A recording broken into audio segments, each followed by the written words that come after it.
Hello my dear children, welcome to my channel Sudhir sir chemistry.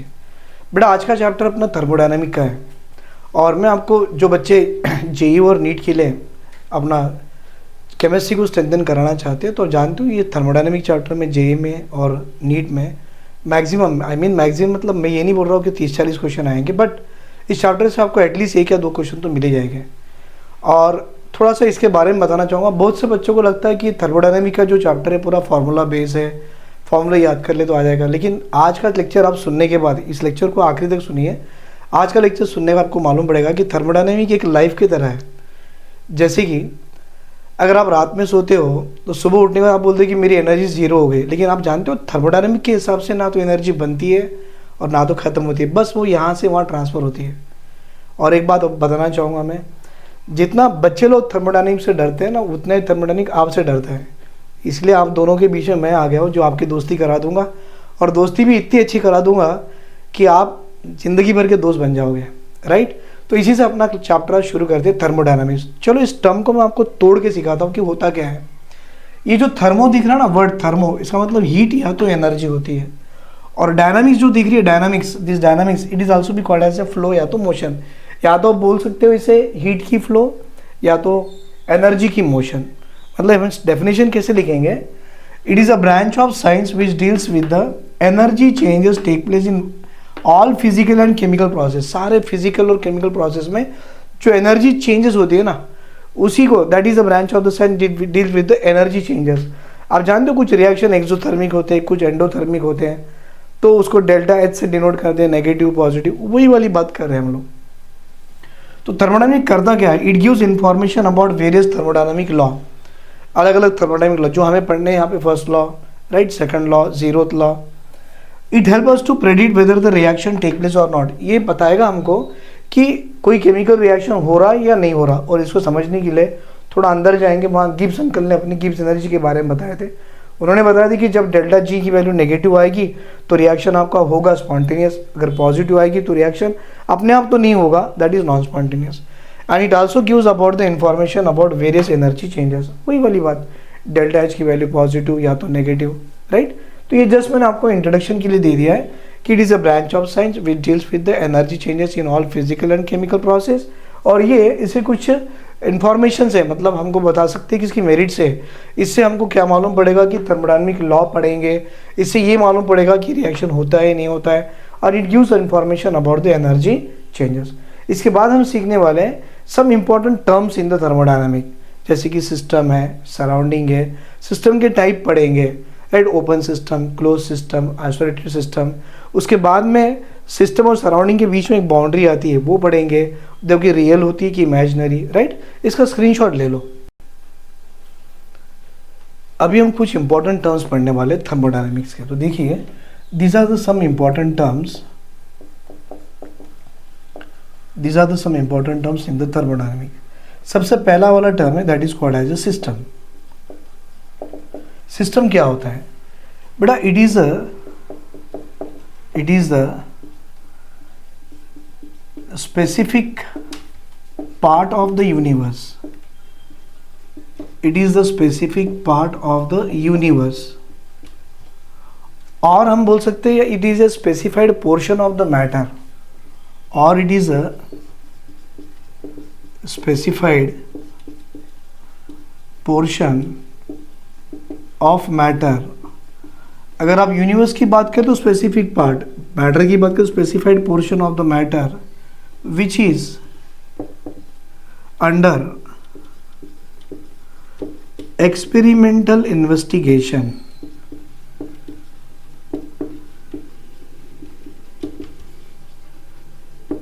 इसका मतलब है कि एक पर्टिकुलर पार्ट जो होता है यूनिवर्स का, जो आपने कुछ स्टडी करने के लिए उसे सिलेक्ट किया गया एक्सपेरिमेंटल कंडीशंस के लिए, तो हम बोलेंगे which is under experimental investigation के लिए जो पार्ट आपने कंसिडर किए उसे बोला जाता है सिस्टम। तो what is the surrounding, second term आता है सराउंडिंग। तो मैं आपको बता दूँ ये सराउंडिंग क्या होता है, that is a part other than system.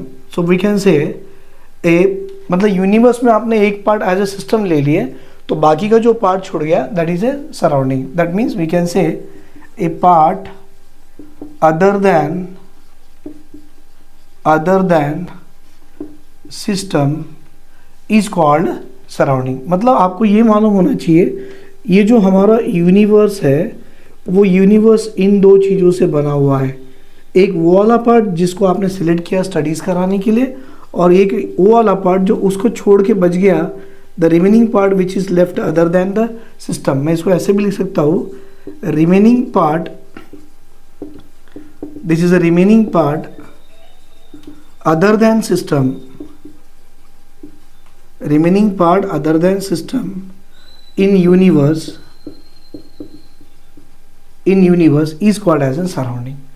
तो ये जो सराउंडिंग है और सिस्टम है इनको मिला के आपको बन रहा है यूनिवर्स।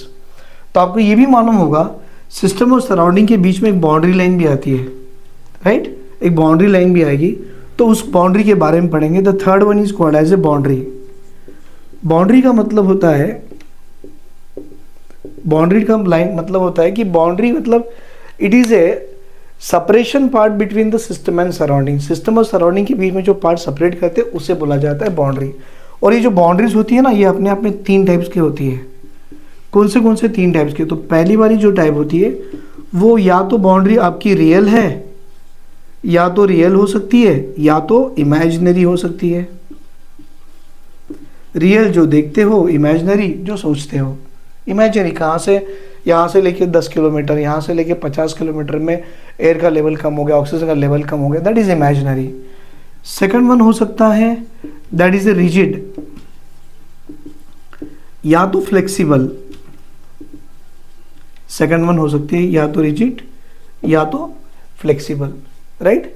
एक बार देख लो इसे, रियल एंड इमेजिनरी दिख रहा है, नहीं दिख रहा है, राइट। नहीं, मुझे नहीं मालूम क्योंकि इसके नीचे दिखता नहीं है, इसमें देख रहा हूँ। तो पहला रियल एंड इमेजिनरी, सेकंड वाली रिजिड एंड फ्लेक्सिबल, थर्ड वाली कंडक्टिंग। बाउंड्री आपकी कंडक्टिंग भी हो सकती है एंड नॉन कंडक्टिंग भी हो सकती है। तो बस आपको यही देखना है कि पहले सिस्टम क्या होता है, एक specific part of the universe which is selected for the studies called as a system. उस पार्ट को छोड़ दिए तो बच गया सराउंडिंग। और सिस्टम और सराउंडिंग मिलके तो यूनिवर्स होता है, लेकिन सिस्टम और सराउंडिंग के बीच में बाउंड्री भी होती है, जो कि बाउंड्री अपने आप में 3 टाइप की होती है। या तो रियल एंड इमेजिनरी होगी, या तो रिजिड एंड फ्लेक्सिबल होगी, या तो कंडक्टिंग एंड नॉन कंडक्टिंग होगी, राइट। इसको लिख लो, हम फिर आगे बढ़ेंगे।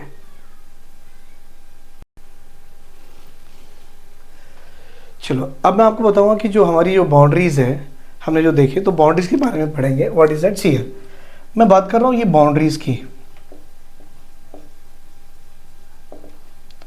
अब जैसे कि एग्जांपल वहाँ पे सबसे पहले मैंने बताया था कि मेरे पास या तो रियल और इमेजिनरी बाउंड्री थी। मैं इसको एंड कर देता हूँ, real and the imaginary boundary. और रियल एंड इमेजिनरी को कैसे बताते हैं, एक छोटा सा एग्जांपल दे रहा हूँ। मेरे पास यहाँ पर एक बीकर रखा हुआ है, राइट, और ये बीकर के अंदर में गर्म पानी भरा हुआ है। लेट अस से ये गर्म पानी है, मैं इसको ऐसे कर दूँ कि इसके अंदर में हॉट वाटर हुआ है। तो आपको एक बात बता दूं, जो वाटर मैंने अंदर में रखा है गर्म पानी, मैं इसको बोल सकता हूँ कि ये एक सिस्टम है, ये एक सिस्टम है। और बाहर की सारी चीज़ें वो क्या हो गई? सराउंडिंग हो गई। बाहर की सारी चीज़ें क्या हो गई? सराउंडिंग हो गई। और ये अंदर में रखा हुआ गर्म पानी क्या हो गया? सिस्टम। लेकिन आप देख सकते हो ये सिस्टम और सराउंडिंग के बीच में एक ऐसा लेयर आ गया है। तो मैं बोलूँ बेटा ये जो बाउंड्री है मेरी, ये जो लेयर है, ये सेपरेशन पार्ट इन दोनों का, हम इसको बोल सकते हैं this is called as a boundary. तो अभी आपकी बाउंड्री रियल है या इमेजिनरी कैसे पता करेंगे? तो देखो ये पानी तो गर्म है, पानी तो गर्म है, तो ये बाउंड्री से देखो यहाँ पर एनर्जी चेंज हो रही है, मतलब हीट बाहर जा रही है। सो आई शुड से यहाँ पर हीट का फ्लो हो रहा है। देखो यहाँ पर हीट का फ्लो हो रहा है, मतलब इस पर्टिकुलर बाउंड्री से हीट का फ्लो होना, मतलब मैं बोलूँ ये जो मेरी बाउंड्री है वो कैसी बाउंड्री है? ये एक रियल बाउंड्री है। और आपका ये जो बीकर खुला हुआ है, तो हो सकता है ये जो हीट का फ्लो यहाँ से भी हो जाए। देखो यहाँ से भी हीट का फ्लो हो रहा है, तो यहाँ से भी जो हीट का फ्लो हो रहा है, तो मैं बोलूँ हीट का फ्लो इस पर्टिकुलर पार्ट से भी हो रहा है। तो आप बताइए ये वाली पर्टिकुलर पार्ट क्या किसी से ढकी हुई है या सॉलिड आपको रिजिड दिख रही है? नहीं है। तो ये एक इमेजिनरी बाउंड्री होती है, मतलब यहाँ पर कोई एक सॉलिड पार्ट या पर्टिकुलर लाइन बनाया हुआ नहीं है। तो मैं बोलूँ ये पर्टिकुलर रीजन, ये जो बनाया है, इस पर्टिकुलर बाउंड्री को बोला जाता है, this is called as a imaginary boundary. तो देखो ये बाउंड्री के हमने दो पार्ट बना लिए हैं। पहली रियल बाउंड्री जहाँ से हीट का फ्लो हो रहा है, और एक वो वाली बाउंड्री जहाँ पर दिख तो नहीं है लेकिन हीट का फ्लो तो हो रहा है, मतलब जिस पर्टिकुलर लाइन से हीट का फ्लो होना है उसी को बाउंड्री बोली जाती है। और जो आप देख पाते हो उसे बोला जाता है रियल, और जिसे आप बाउंड्री को देख नहीं पाते हो उसे बोला जाता है इमेजिनरी बाउंड्री। तो बाउंड्री का पहला टाइप मैंने बता दिया कि एक थी रियल और एक है इमेजिनरी। उसी के साथ सेकंड वाली जो बाउंड्री थी, आप देखे होंगे वहाँ पे मैंने लिखा था कि रिजिड एंड नॉन रिजिड के बारे में, या तो रिजिड फ्लेक्सिबल के बारे में। तो लेट अस से go with the second one, rigid and flexible. बेटा ये फ्लेक्सिबल को हम एक नया वर्ड दे सकते हैं, this is a non rigid boundary करके दे सकते हैं। कैसे? अब इसका एग्जांपल समझो। रिजिड और नॉन रिजिड का मतलब है कि मेरे पास में एक सिस्टम है और यहाँ पर भी मेरे पास में एक सिस्टम है। अब इस सिस्टम के अंदर में कुछ गैस भरी हुई है और यहाँ पर मैंने एक फ्रिक्शनलेस पिस्टन लगा दिया है। हम बोलेंगे ये क्या है, तो आप बोलना sir this is called as a frictionless piston. Gas भरी हुई है और यहाँ पर भी देखो इसके अंदर पूरी गैस भरी हुई है और ये पूरे वेसल के अंदर में पैक है। तो मैं आपसे बताऊँ, ये पिस्टन को अगर मैं यहाँ से प्रेशर दे दूँ तो पिस्टन यहाँ से नीचे भी आ सकता है, अगर यहाँ से प्रेशर कम कर दूँ तो प्रेशर पिस्टन ऊपर भी जा सकता है। ये पिस्टन का नीचे आना ऊपर जाना, इसका मतलब ये बता रहा है कि ये बाउंड्री आपकी रिजिड नहीं हो सकती क्योंकि ये ऊपर नीचे हो रही है। तो मैं बोलूँ ये जो पर्टिकुलर बाउंड्री है जहाँ से आप पिस्टन को नीचे ऊपर ला रहे हो, उस पर्टिकुलर बाउंड्री को हम बोल सकते हैं this boundary is a non rigid boundary. और जानते हो नॉन रिजिड बाउंड्री का नाम क्या होता है? Flexible boundary. लेकिन देखो इसके अंदर में जो गैस भरी हुई है, ना तो आप उसे कम कर सकते हो ना तो इसे आप बढ़ा सकते हो, ये एज इट इज रहने वाली है। तो ये पूरी पर्टिकुलर बाउंड्री को बोला जाता है this is called as a rigid boundary. तो देखो बेटा, एक टाइप हमने रिजिड और फ्लेक्सिबल के साथ में देखे हैं, मतलब जहाँ पर बाउंड्री चेंज होती है वो फ्लेक्सिबल है, नॉन रिजिड है, और जो चेंज नहीं होती वो रिजिड है। जो आपको आंखों से दिखती है वो रियल है, और जो आंखों से नहीं दिखती लेकिन वहाँ पे हीट का ट्रांसफर हो रहा है उसे बोला जाता है इमेजिनरी। लेकिन आजकल बड़ा अच्छा सा ये सवाल पूछा जाता है कि बाउंड्री का ये भी टाइप है, that is called as a adiabatic and diathermic. एक बाउंड्री जो होती है वो एडियाबैटिक भी होती है और डायाथर्मिक भी होती है। अब एडियाबैटिक को मैं आपको बना के दिखा रहा हूँ, ध्यान से देखिए। मैंने इस तरह से एक बाउंड्री बना लिया, और ये जानते हो एडियाबैटिक को इस तरह से मैंने बनाने का मतलब है कि ये पूरी इंसुलेटेड है। इंसुलेटेड का मतलब है there will be no flow of heat, ना तो अंदर की हीट बाहर जाएगी ना तो बाहर की हीट अंदर आएगी। ये इंसुलेटेड बाउंड्री है बेटा। इंसुलेटेड बाउंड्री का मतलब है there will be no flow of heat, no flow of heat.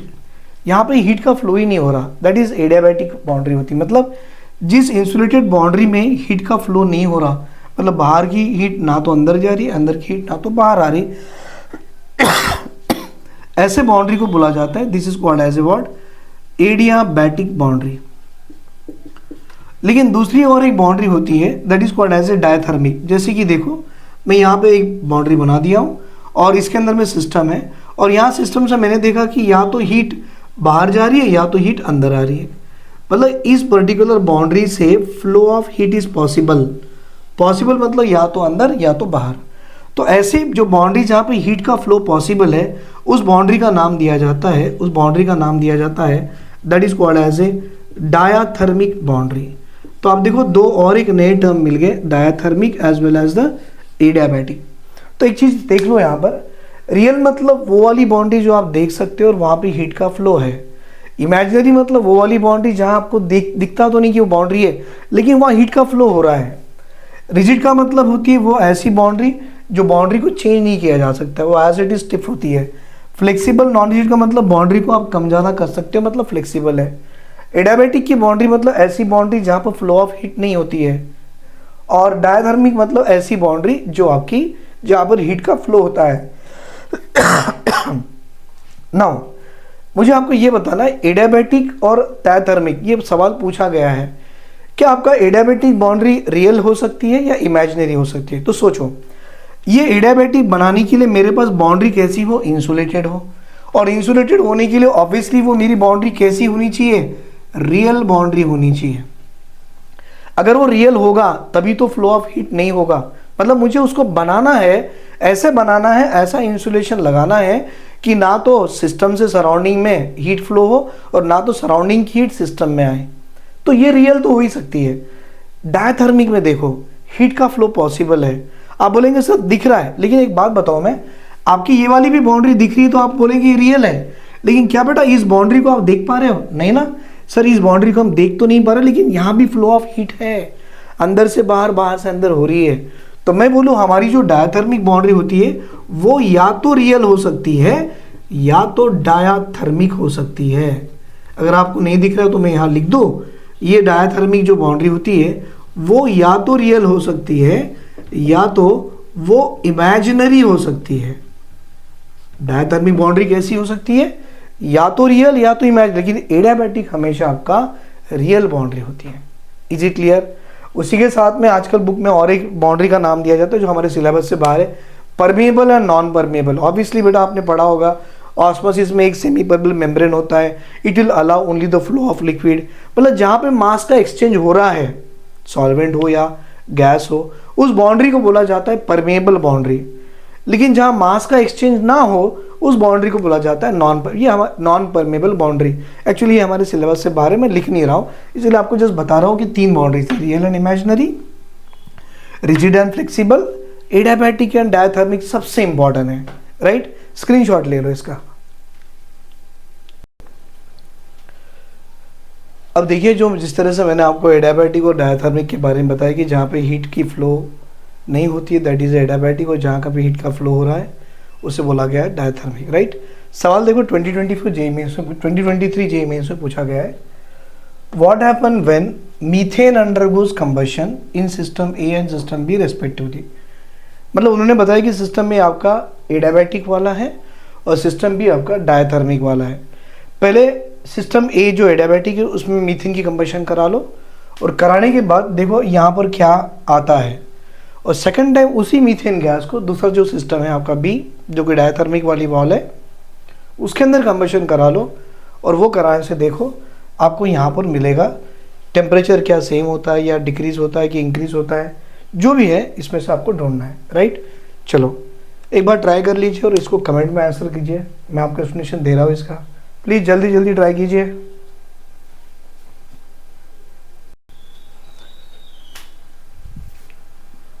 तो अभी देखिए मैं आपको इसके बारे में बताने जा रहा हूँ क्या है। पहले मैंने जो मीथेन लिया, लेट अस से मेरे पास एक सिस्टम ए रखा हुआ है जो कि कैसा है, अपना एडियाबैटिक है, मतलब there is a no flow of heat. तो आप जानते हो जब आप मीथेन की कंबशन कराओगे तो मीथेन की कंबशन होगी तो CO2 देगा, वाटर देगा और कुछ एनर्जी लिबरेट करेगा। सबको मालूम है कि सारे कंबशन प्रोसेस आपके कैसे होते हैं, they all are the exothermic process. Exothermic process मतलब ऐसा प्रोसेस जहाँ पर हीट लिबरेट होती है। और जानते हो ये प्रोसेस आपका ये जो करा रहे हो किसके अंदर करा रहे हो, एक एडियाबैटिक वॉल के अंदर में, जहाँ पे फ्लो ऑफ हीट पॉसिबल ही नहीं है, ना तो बाहर की हीट अंदर जाएगी ना अंदर की हीट बाहर आएगी। अब आप सोच के बोलो ये प्रोसेस होते तो यहाँ एनर्जी तो लिबरेट हो रही है, राइट, कंबशन है तो हीट एनर्जी लिबरेट होगी ना, तो हीट एनर्जी लिबरेट हो रही है, क्या ये हीट एनर्जी इस वॉल से बाहर आएगी? आएगी? नहीं आएगी। इसका मतलब सिस्टम ए में टेम्परेचर क्या होगा, बढ़ेगा, टेम्परेचर राइजेस, टेम्परेचर फॉल नहीं होगा, नहीं होगा, नहीं, तो ये तो राइजेस तो पक्का है। अब उसी को कंबशन प्रोसेस को आप सिस्टम बी में कीजिए। अब जानते हो डायथर्मिक वाली वॉल है और वही वाला मीथेन की आप कंबशन करा लो, कंबशन कराओगे तो CO2 देगा, वाटर देगा और यहाँ भी हीट एनर्जी लिबरेट कर देगा। अब आप सोचो ये वॉल आपकी जो है ये कैसी है, सर ये वाली वॉल तो आपकी एडियाबैटिक की थी, मतलब no flow of heat, energy का एक्सचेंज ही नहीं हो रहा, हीट का एक्सचेंज नहीं हो रहा, और ये वाली वॉल आपकी कैसी है, डायथर्मिक की है। और डायथर्मिक की वॉल होने से अंदर की भी हीट बाहर आएगी और बाहर की हीट अंदर आएगी, मतलब there is a exchange of heat, energy यहाँ भी लिबरेट करेगी और बाहर से अंदर भी जाएगी। इसका मतलब आप बताओ टेम्परेचर राइजेस सिस्टम ए में तो होगा, लेकिन बी में क्या होगा, टेम्परेचर रिमेन्स कांस्टेंट सेम, तो आपका आंसर आएगा as a option A. Is it clear? चलो देख लो इसे। इसके बाद हम पढ़ने वाले सिस्टम के types, open, close, isolated and all. चलो इसका स्क्रीनशॉट ले लीजिए।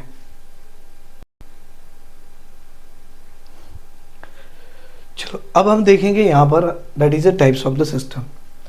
तो जो टाइप्स ऑफ द सिस्टम है, ध्यान से देखिए, 3 तरह के होते हैं। पहला वाला होता है ओपन सिस्टम, मतलब ऐसा system, right, system in which matter as well as energy, matter as well as energy, मतलब the system in which exchange of matter as well as energy takes place, that is called as a open system. अब सबसे बेहतरीन example इसका है कि cup, और we can say coffee, right. एक काम करेंगे, बेस्ट एग्जांपल है कि टी इन कप। अब कप के अंदर में चाय के भर के रख दो तो वहाँ पर क्या होगा, दैट इज ओपन सिस्टम। वहाँ पर मैटर का और एनर्जी का दोनों का एक्सचेंज होगा, matter as well as energy is going to exchange. Second example, चाय की जगह पे आप कॉफ़ी लगा दो, कॉफ़ी इन ए कप और coffee in a vessel is another example of open system. Second example मैं लगा दूँ, ये कैसे बताना, ह्यूमन बॉडी ले लो। क्या मुझे कोई बताएगा यहाँ पे कि ह्यूमन बॉडी, और we can say animals, right, plants, these are come under the examples of a open system. आप मुझे कमेंट करके बताना कि ये ह्यूमन बॉडी हो गया या प्लांट्स या एनिमल ओपन सिस्टम कैसे है, वो केसेस में एक्सचेंज ऑफ एनर्जी और मैटर कैसे होता है वो आपने बताना है। Second type of the system is coming here as a close system. मतलब क्लोज सिस्टम मतलब एक ऐसा सिस्टम है, it is a system in which, it is a system in which only exchange of energy takes place, exchange of energy, or it is exchange of energy, not an exchange of matter। मतलब वहाँ पे matter का exchange तो नहीं होगा लेकिन energy की exchange जरूर होगी, राइट, उसको बोला जाता है क्लोज सिस्टम। अब एग्जांपल में लिखूँ कि टी और कॉफ़ी, राइट, टी और कॉफ़ी इन क्लोज वेसल, किसी क्लोज वेसल में कॉफ़ी की स्पेलिंग डबल ही है, राइट, एक किसी क्लोज वेसल में आपने टी या कॉफ़ी को भर के रख दिए तो वहाँ पर देखो एनर्जी का एक्सचेंज होगा, थोड़ी देर में ठंडा हो जाएगा लेकिन अंदर का जो टी या कॉफ़ी है उसकी वो जो क्वांटिटी वो एज इट इज़ होगी। That is a close system, right. आप इसे लीजिए, थर्ड वाला सिस्टम भी मैं लिखता हूँ, that is called isolated system. अब देखो थर्ड सिस्टम है, that is called as a isolated system. मतलब a system in which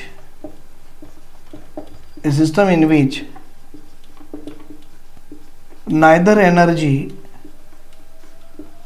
nor matter can be exchanged। मतलब ना तो एनर्जी ना तो मैटर एक्सचेंज होगा। उसका सबसे बेस्ट एग्जांपल है कि कॉफ़ी इन थर्मोस फ्लास्क, किसी थर्मोस फ्लास्क के अंदर में कॉफ़ी को डाल के रख लो, सबसे बेस्ट एग्जांपल है अपना आइसोलेटेड का। और सबसे बेस्ट एग्जांपल मैं आपको बता दूं, universe is also the best example of the isolated system. क्यों? आप जानते हो universe is made up of what, system and surrounding. अगर आपको लग रहा है कि सिस्टम से एनर्जी निकल रही तो जा कहाँ रही है, सराउंडिंग, और सराउंडिंग से एनर्जी आ कहाँ रही है, सिस्टम में। मतलब बताने का मतलब ये है जो भी कुछ हो रहा यूनिवर्स के अंदर ही में हो रहा, मतलब वो यूनिवर्स से बाहर तो नहीं जाएगी क्योंकि यूनिवर्स के अंदर सिस्टम भी है और सराउंडिंग भी है। मतलब आप बताओगे कि यहाँ पर एनर्जी का भी ट्रांसफ़र यहाँ से यहाँ हो सकता और यहाँ से यहाँ हो सकता, मैटर का भी ट्रांसफ़र यहाँ से यहाँ हो सकता है, वापस यहाँ से यहाँ हो सकता है, लेकिन ये सारी चीज़ें एक ही के अंदर है, और वो है कौन? That is universe. तो हम बोल सकते हैं कि universe is also the best example of A isolated system. तो बेटा आज के इस वीडियो में मैंने आपको क्या बताया? सबसे पहले इंपॉर्टेंट थर्मोडायनेमिक्स के बारे में बताया कि थर्मोडायनेमिक्स होता क्या है, उसके इंपॉर्टेंट पॉइंट्स बता दिया। फिर उसके बाद में मैंने आपको ये बता दिया कि सिस्टम मतलब इंपॉर्टेंट टर्म में सिस्टम पढ़े और सराउंडिंग पढ़े। सिस्टम और सराउंडिंग के बारे में मैंने कुछ एग्जांपल्स बता दिए कि होता क्या है। उसके बाद में सिस्टम और सराउंडिंग को सेपरेट करने वाला एक लेयर होता है जिसको बोला जाता है बाउंड्री, और बाउंड्री के कुछ टाइप्स देख लिए। उसमें सबसे इंपॉर्टेंट ये वाला है एडियाबैटिक और डायथर्मिक वाला। फिर हमने देखे कि सिस्टम के टाइप्स कितने होते हैं, ओपन, क्लोज एंड आइसोलेटेड। उससे कुछ एग्जांपल्स भी देख लिए। तो मैंने आपको ये कुछ उसके एग्जांपल्स भी लिखा दिया। अब मेरे नेक्स्ट वीडियो में जाने वाला है, that is a what you can say thermodynamic properties, जिसमें हमको पढ़ना है extensive properties, intensive properties, right, state functions. ये सारे नेक्स्ट वीडियो में मैं आपको बनाने वाला हूँ, राइट। थैंक यू बेटा, थैंक यू वेरी मच। अगर आपको मेरे वीडियो पसंद आ रहे हैं तो प्लीज़ इसे लाइक, शेयर और सब्सक्राइब कीजिए। Thank you very much.